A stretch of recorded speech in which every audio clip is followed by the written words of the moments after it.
more parang we want to show the concern to the government, no? Na we are there.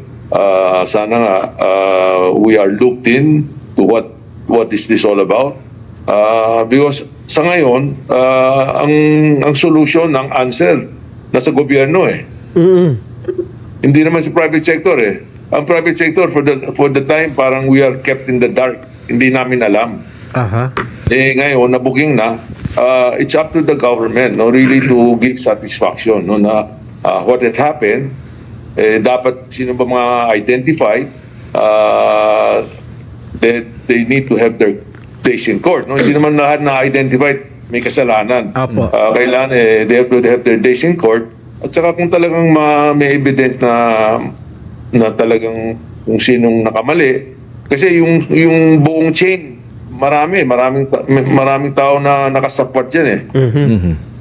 So we just want to have the government to do what is right, what is just, and to really clear this matter. Kasi ang dating ngayon ang reputation ng bansa natin na epektado.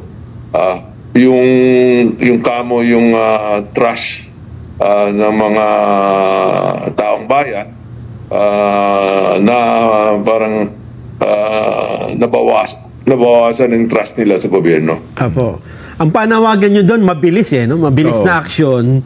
Ano kaya ang nakikita nyo? Kasi kaya kayo nanawagan ng mabilis na aksyon ay may nakikita kayong hindi magandang resulta kung may action pero mabagal o kaya kulang. Kanina yung binanggit mo na yung ICI, by next week may yung ano ba yun, live streaming televised, no? Yes. Yung that's a positive development. At saka yung sinabi ni Secretary Vince Dizon na trace nila ng mga airplano, yung mga naka-register sa mga malaking tao na-trace nila nasa Malaysia. So palagay ko yung isang bagay na yan dito sa manifesto namin is yung restitution. Restitution, ibig sabihin nakita natin yung mga pera na wala. Halimbawa yung airplano, kailangan ibalik nilang airplano, pwede na ibenta ng gobyerno, pera din ng bayan. At saka yung sa mga project natin na legitimate, dapat tuloy. Ang dami na mga pending project sa atin eh. Yes. Yung mga pagtayo ng eskwela, pag-ayos ng mga karsada natin, yung mga bagay na yan nakakatulong kung maibalik yung mga pera. Sir, Chairman, sino nag-initiate para bumuo kayo ng ganitong panawagan? Ilan key organization na nag-initiate, pero alam mo yung itong issue nito yung hindi pa nakaset up yung ICI. Nagbubulong-bulong na ano bang gagawin natin? Ano bang gagawin ng gobyerno? So noon pa that was being discussed openly. No?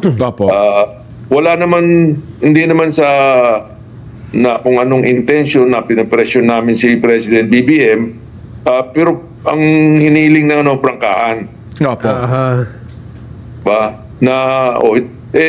We commend the President when I was being interviewed before, yung sa pagkatapos ng SONA niya, may nagtanong sa akin, ano bang tingin mo, ano bang take away mo sa SONA? Sabi ko, I commend the President for delivering this expose during his SONA. Diba?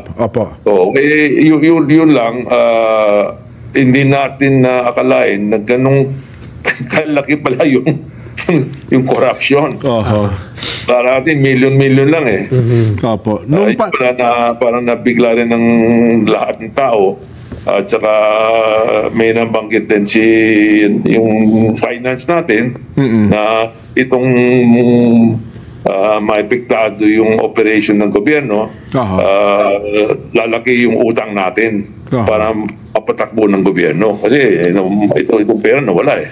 Pero di ba dapat po talaga, Chairman, ay maitama natin yung sistema? Di ba sa negosyo, di ba? Kapag ka ang negosyo minsan, pagka nasimula mo ng mali, paulit-ulit, kaya dapat sa inyo po, tinatama yung sistema, no? Dito kasi yung nangyari kay Napoles, 10 billion, galit na tayo. Yung kaya, Opo. marami na hinayang na 10 years lang yung kay Napoles, up to 10 years. Ito na naman, mas malaki pa. At saka, kung tutuusin, kami mga negosyante, importante yung check and balance. Ayun. Meron kaming internal auditor. Meron kaming external auditor. Opo. At taon-taon, meron kaming yung ginagawa ng BIR, investigate yung mga libro namin. At dito naman sa gobyerno, meron naman COA Yes. Commission on Audit. Oho. Kaya maraming kami nagtataga, ba't itong issue nito, dapat 3 years ago, na may report na may mga project na parang ghost project, no? Sana nga kung 2 years ago, malaking matipid tayo na mabawasan ng yung nawala. Kaya may mga aspect na hindi natin naintindihan eh. Why? Kasi mga private sector, we're very careful about where the money is going. At saka meron tayong mga independent auditor, no? Na kung meron kang halimbawa, meron kang embezzlement, may nawala ng pera na dapat sa kumpanya, nakikita nila yung mga auditor. Opo. Pero paki-confirm nyo nga po sa business community kasi big tickets po itong construction, no? Totoo bang bagsak ngayon ang construction industry dahil sa nangyaring iskandalong ito, Chairman? Meron, alam mo, may mga, hindi naman lahat na contractor ganito Opo. ang may mga legitimate contractor, di ba? Opo. Kaya yung naepektado sila kasi itong mga budget na DPWH nabawasan o pinahinto na ng gobyerno, Opo. so they're affected. And then we're speaking out to help them also na kung mga legitimate at saka mga project na kailangan dapat gawin, ituloy nila. Ayun, oho. Kasi, actually, kaya ayaw din namin ipalabas na hindi naman pwedeng sabihin natin lahat na sa gobyerno, lahat na corrupt. Wala. Small percentage lang yun. Opo, A few rotten eggs. Ang gusto lang natin, wag naman yung few rotten eggs, maapektado yung mga iba. At sila yung namamayani, ano? oho.